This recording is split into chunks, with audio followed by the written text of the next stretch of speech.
Friends, I welcome you all in this new edition of news coverage and analysis from the Hindu newspaper dated 2nd of April 2019. So these are the topics that we are going to cover for today's edition. So let's start with the first article.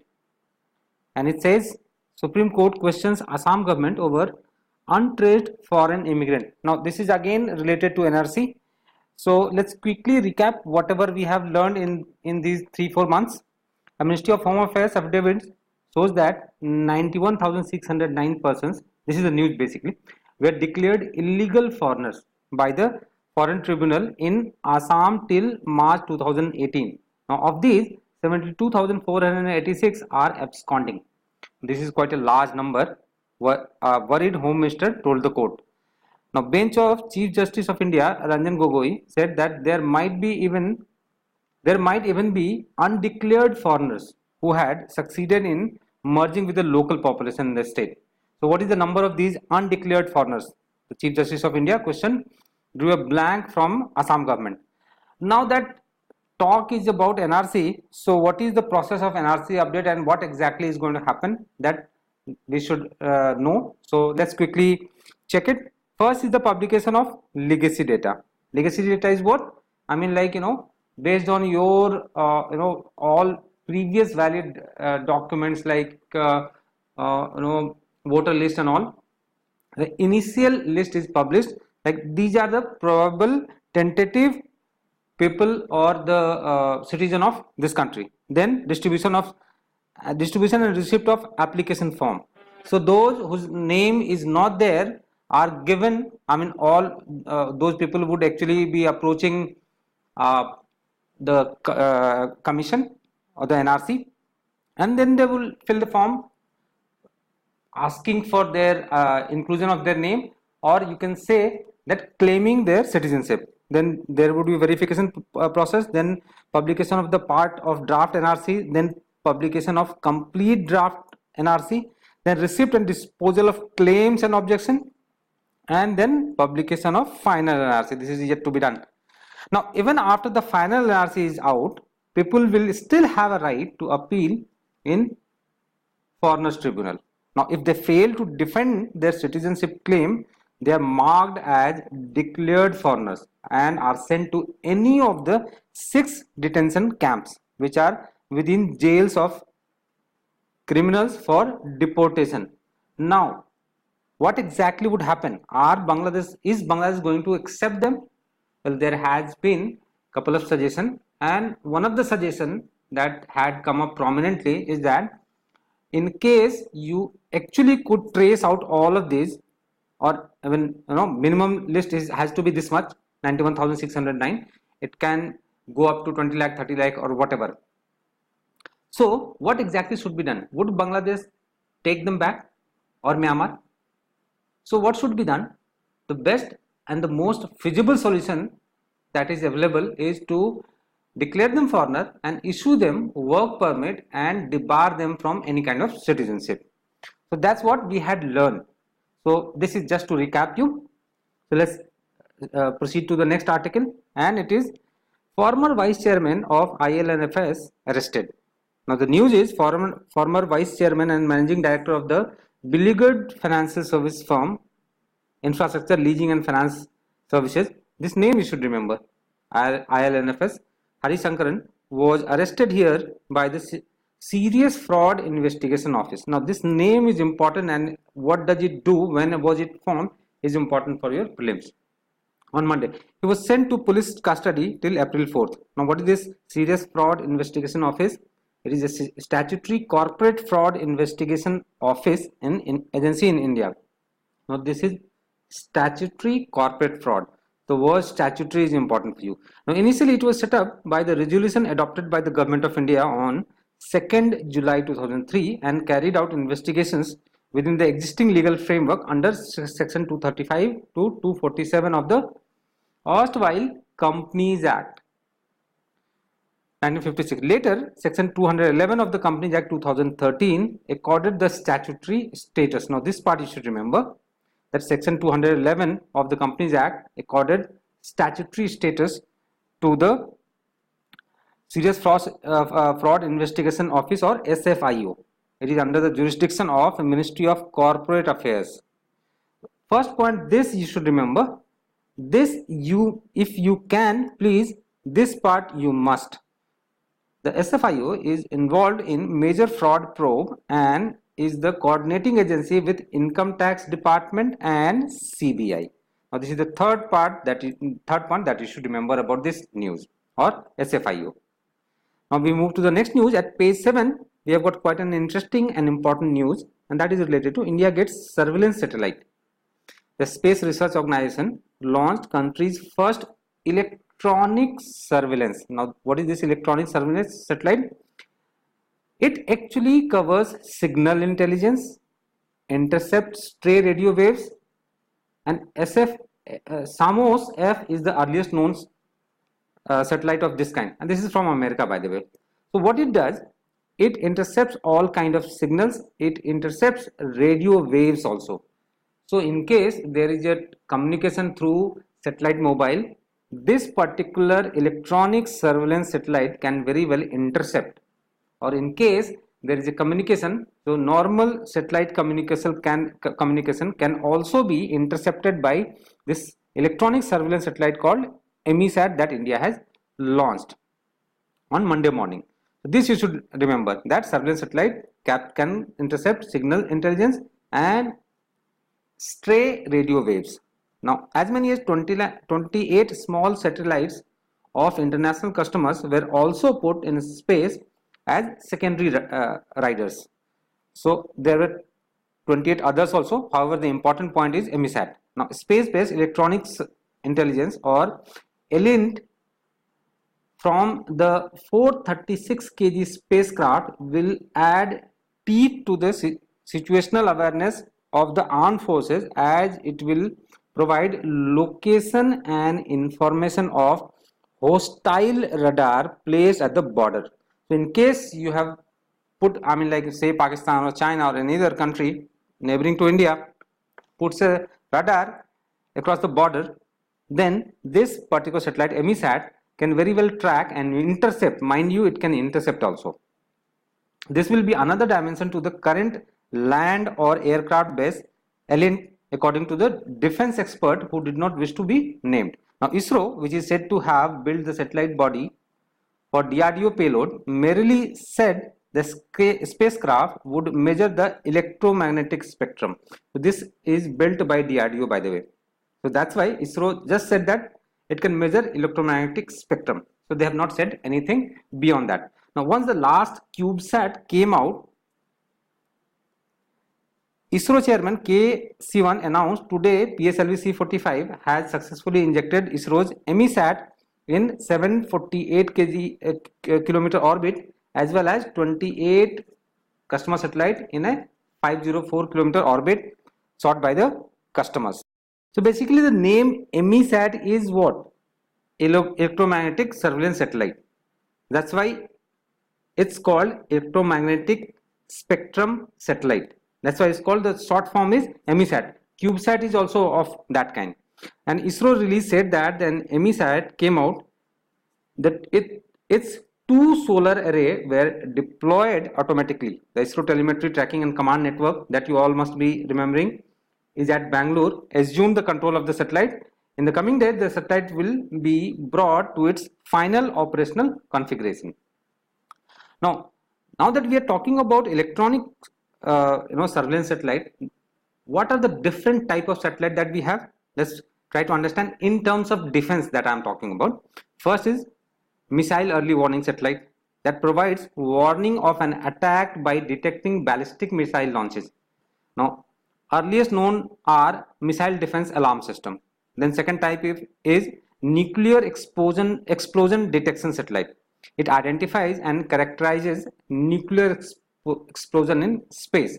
Then there is third type, that is photo surveillance. It provides image of Earth from space. Now image can be a survey or a closed look telephoto. Now Corona of America is the earliest known spectral imaging satellite.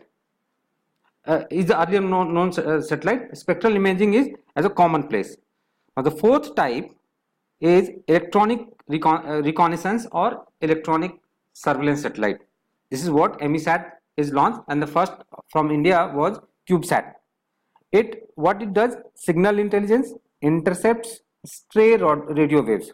And then the fifth type is radar imaging. Most space-based radars use synthetic aperture radar and can be used at night or through cloud cover. So in case you have got, you want to track the movement in the night, or you have got a dense cloud cover, still it can track the movement because of the radars.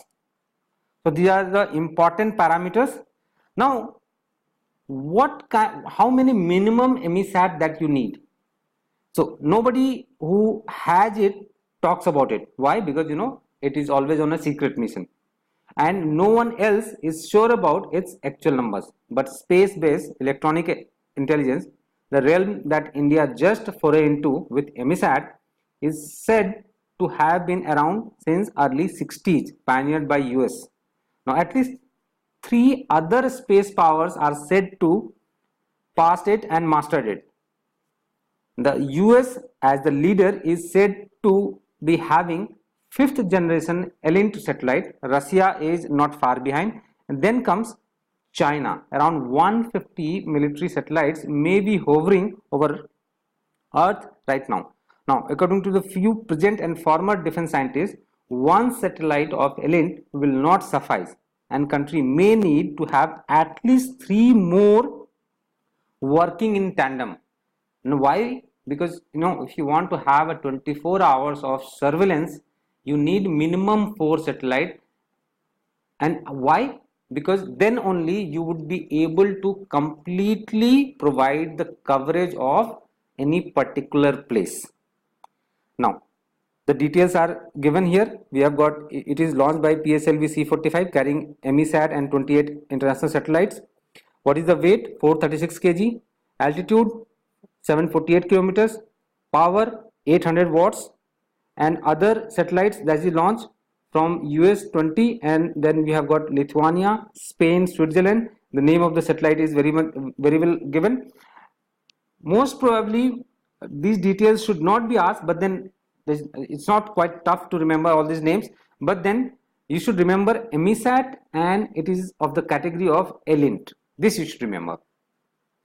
Now we move to the next article. This is Fugitive Offenders Act won't help banks. This is what fugitive Vijay Mallya has said, and this is what his lawyer had said on Monday, and reiterated before the Bombay High Court that the Fugitive Economic Offenders Act (FEOA) was a draconian law that wouldn't help the creditors. Why? Because he is the first one to get trapped in this.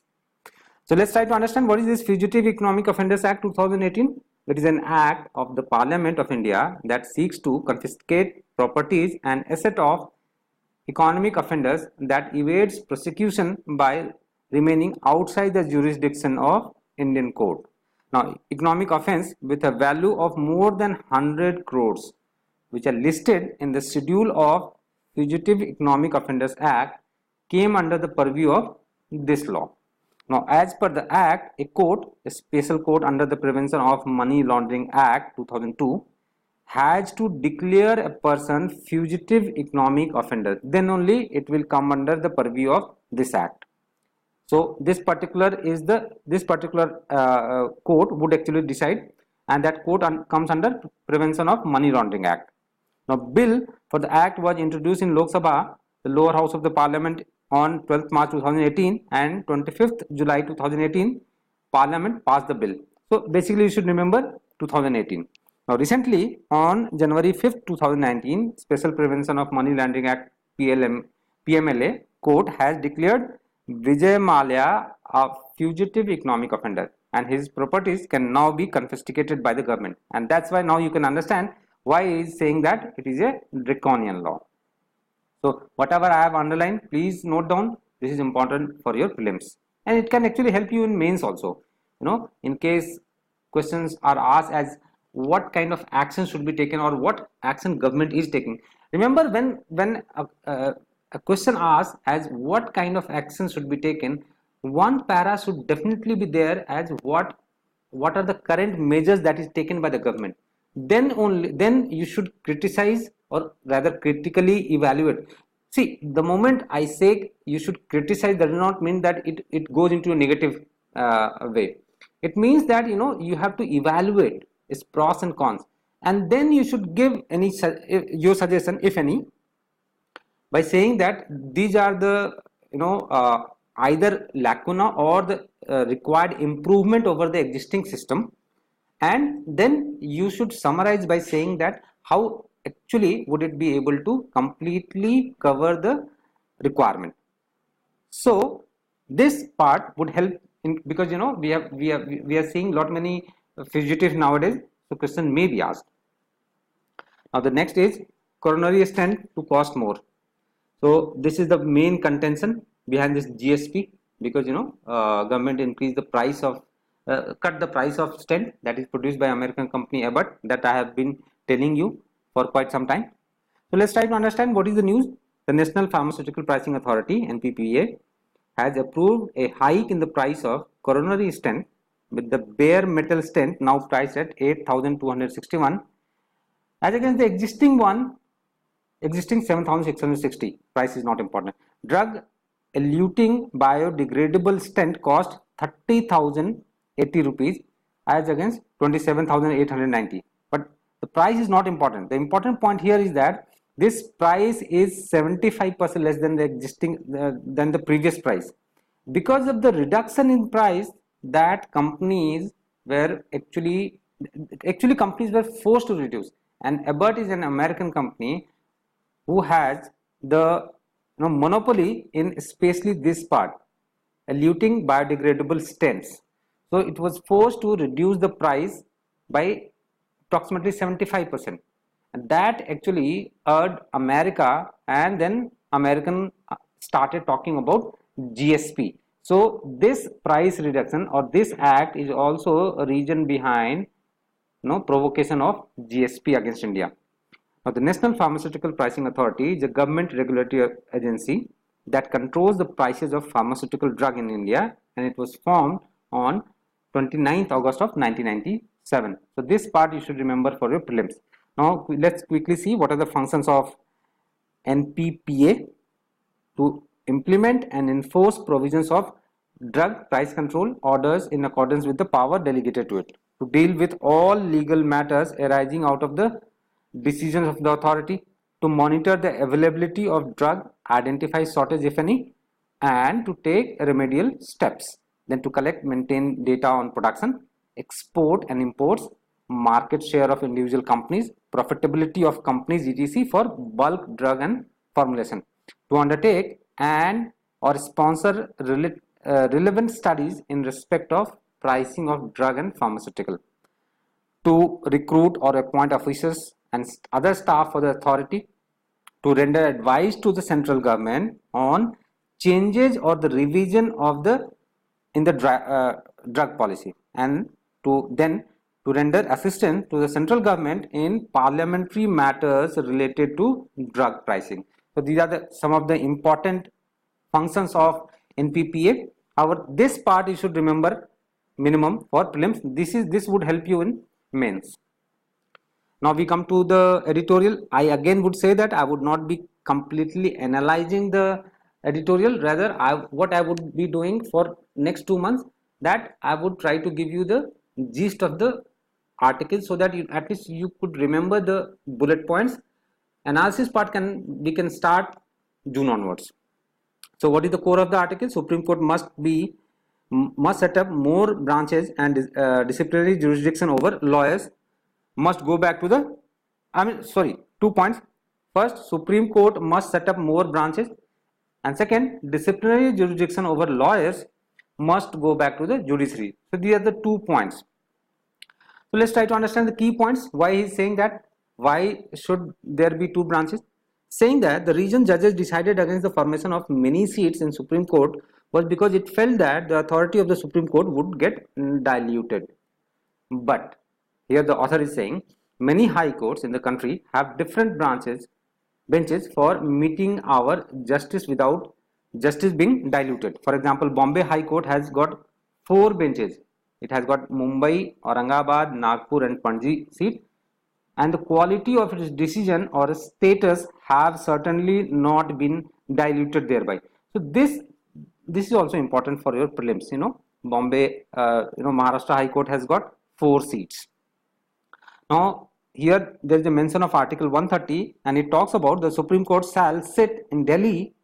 So Delhi is fixed, or in such other places as the Chief Justice of India may, with the approval of President, from time to time appoint. So Supreme Court can have other benches provided President gives the order, and President would decide about it after the consultation or the suggestion or the advice of Chief Justice of India. So Chief Justice of India has got the supreme power in this case. Now Supreme Court in Delhi has been flooded with the work and being reduced to a district court instead of a court of final appeal and constitutional court as envisaged under the constitution. This is what the author says. So you should remember this point in case you are asked whether Supreme Court should have many other benches at maybe 4 benches, one in south, one in one already there in north, and then maybe in northeast or in west, say maybe around Nagpur. So then you can say that yeah, it can be done, or maybe you can decide otherwise also, but the author is saying that it should be done, and it is citing the reason here. The number of benches depends on the size of the state, and idea being to facilitate easier access to justice. So definitely somebody who has to come from say Chennai or Thiruvananthapuram, or somebody who has to come from Nagaland or Mizoram would actually have to undergo a great deal of ordeal to get a justice, if at all he has justice can be delivered at Supreme Court. Then approaching Supreme Court is a really tough ask. Now the second point that the author has talked about is lawyer, how to curtail their menace, because now he has cited a couple of examples as how lawyers are actually harassing the aggrieved. So what I'm not getting into that we can very well discuss later on.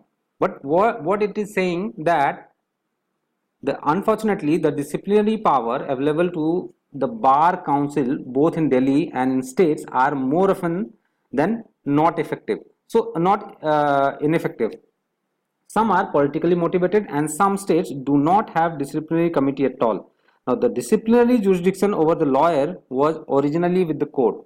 So in case some lawyer is creating menace, overcharging or unnecessarily delaying the case, or maybe harassing their clients, then the aggrieved person will have to approach to the bar council. They cannot go to the Chief Justice or to the justice at that particular court, because the power to take any disciplinary action now lies with bar councils, and that author is suggesting should be repealed. Now this continued till the power was taken away by the Advocates Act. This is important.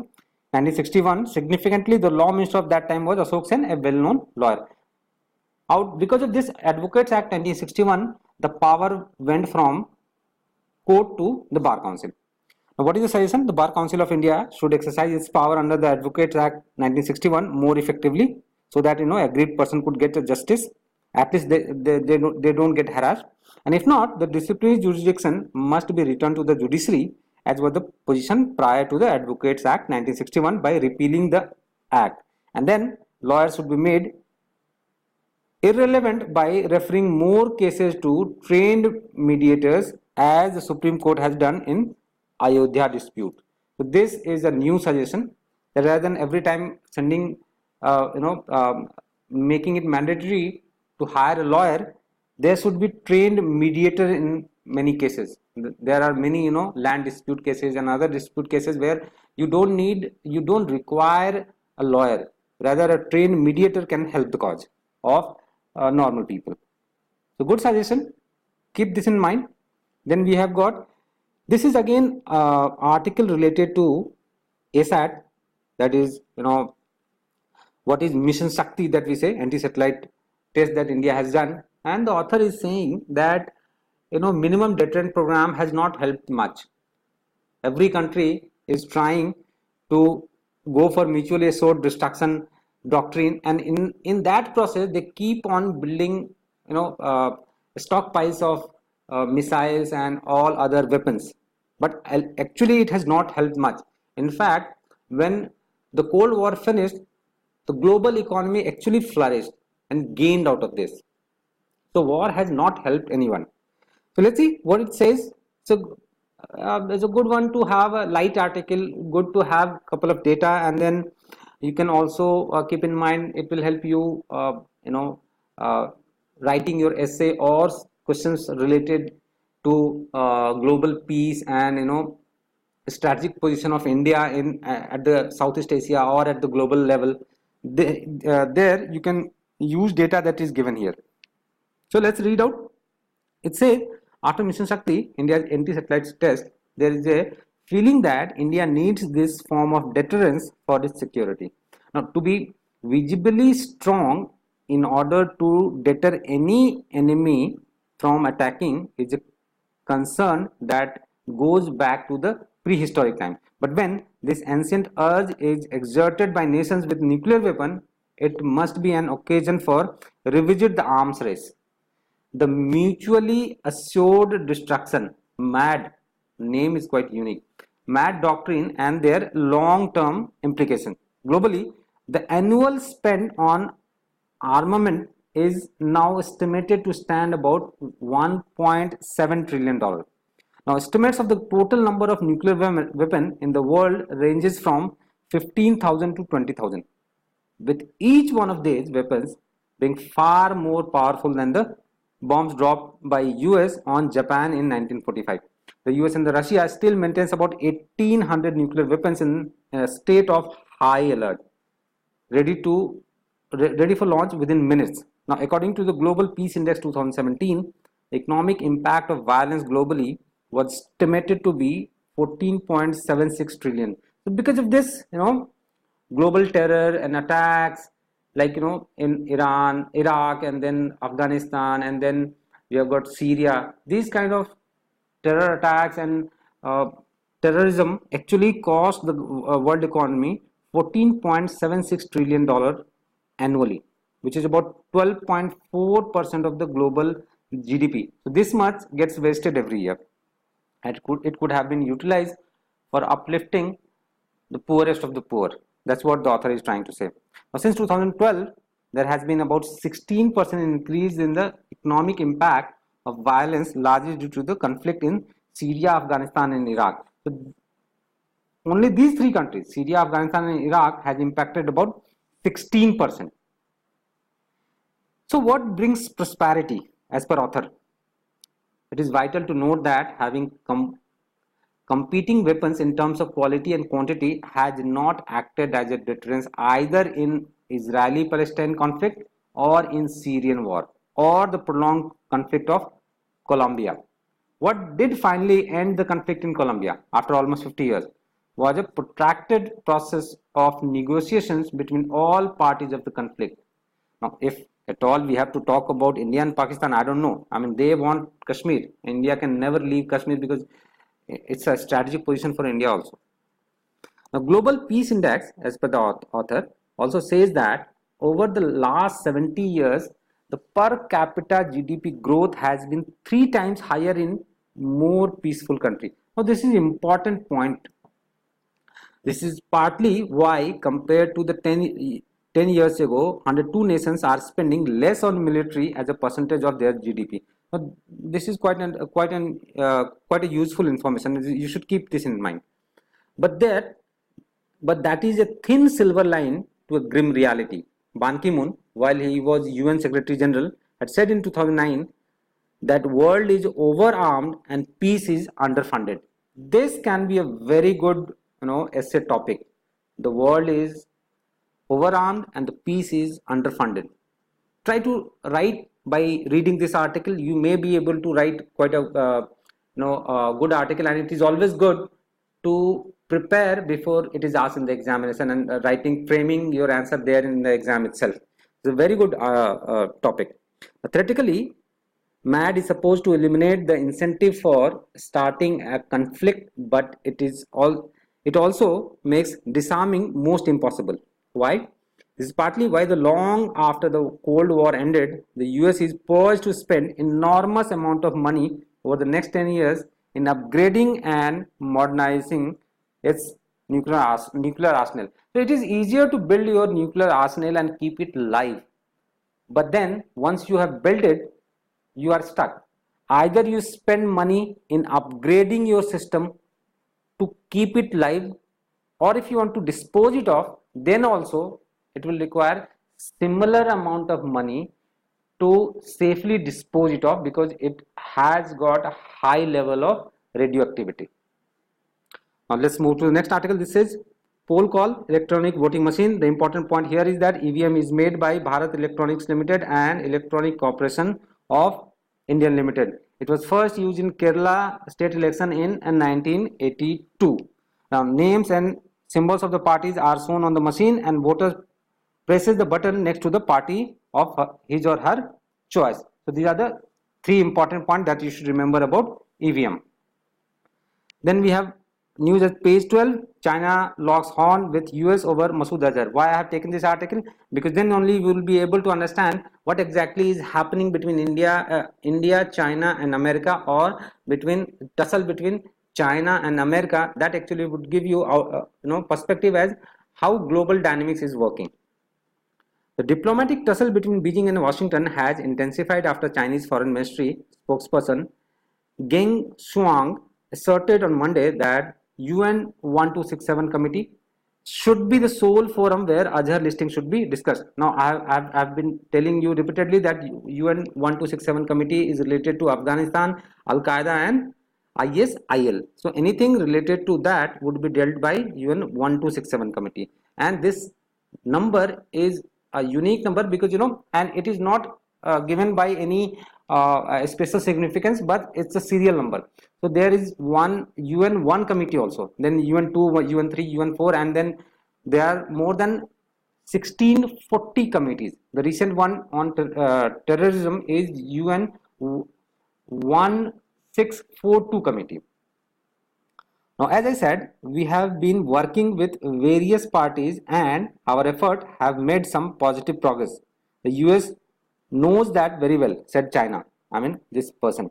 Now, the friction between China and US has sharpened after Washington, along with the France and UK, piloted a resolution in 1267 committee for listing Azhar following the February attack on Pulwama, in which more than 40 CRPF personnel were killed. This you are very much aware. Now, China placed a technical hold, this again on the listing despite Pakistan-based JEM, Yasha Mohammed, which Azhar heads, taking responsibility for the attack. Now, following China's move in the 1267 committee, the US sponsored a resolution in Security Council seeking Azhar's ban. Now that US has proposed a resolution in Security Council, now there would be an open discussion on this.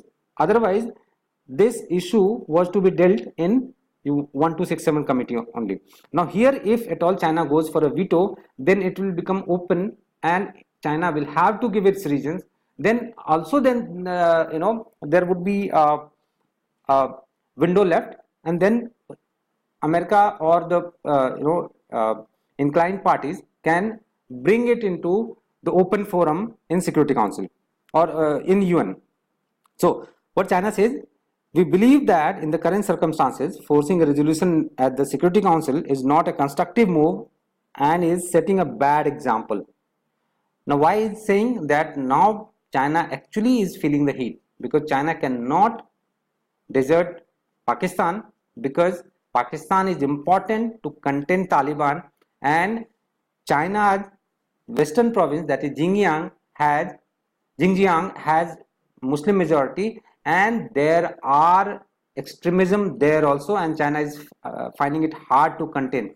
In fact, China has set up a detention camp where it has kept all those more than lakhs of people there, and is actually training them, trying to change their mindset, and it needs Pakistan support and Taliban support to contain the spread of extremism in its province.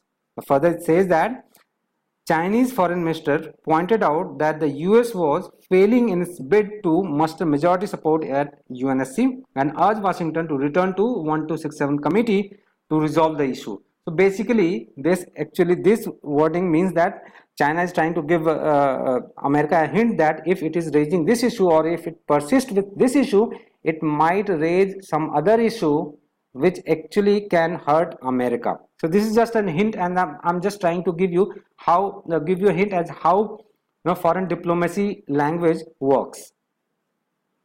Now at page 14 we have got a news: core sector growth quickened to 2.1% in February. So what are the core sector? The important point here is what is core sector and how much it contributes to the economy. The 8 core sector industries comprises nearly 40.27% of the weight of items included in the Index of Industrial Production, that is IIP. And these are electricity, steel, refinery products, crude oil, coal, cement, natural gas and fertilizers. So these 8 core industries you should remember, and this percentage in IIP you should remember. Now the next article is SEBI moves SRO for investment advisors. SEBI is in receipt of the large number of complaints alleging charging of exorbitant fees, assurance of returns, misconducts by investment advisors. Given the growth of this segment in the market, it is felt that this is the time is appropriate to initiate a formation of SRO. Now the important point is, what is SRO? This part was news. So what is SRO? Now SRO is an organization that exercises some degree of regulatory authority over an industry or profession. The regulatory authority could exist in place of government regulation or applied in addition to government regulation. The ability of an SRO to exercise the regulatory authority does not necessarily derive a grant of authority from the government. The best example of SRO is what? You have got Bombay Stock Exchange. That is a kind of SRO. Now since the SRO has some regulatory influence over the industry or profession, it can often serve as a watchdog to guard against the fraud or any unprofessional practices. The ability of an SRO to exercise regulatory authority does not stem from the grant of power from the government. So government does not grant any power. But then since it is a kind of regulatory body, private regulatory body at that particular industry, and people or the companies are associated with it, it garners support from the industry itself. Because if one party errs, the other would actually support and come under the umbrella of SRO, and that way that the erring party would be forced to fall in line. It's like you can say that the old system of sarpanch in the villages, they did not have at that point of time any kind of authority with them, but they had the moral authority of the village. So that's how this is a kind of support that they get out of the industry itself. Now instead, SRO often accomplish control through internal mechanism that regulates the flow of business operation. So basically, the best example to understand SRO is your Bombay Stock Exchange. So it will have control over the companies or the agency or the stock brokers. Those are listed and working with BSE. So in case BSE initiates any proceeding against, say, a broker, it will have its repercussion in NSE also, because it will dilute the position of that particular person or the agency. So that is what SRO is all about. So this is all for today. Thank you very much.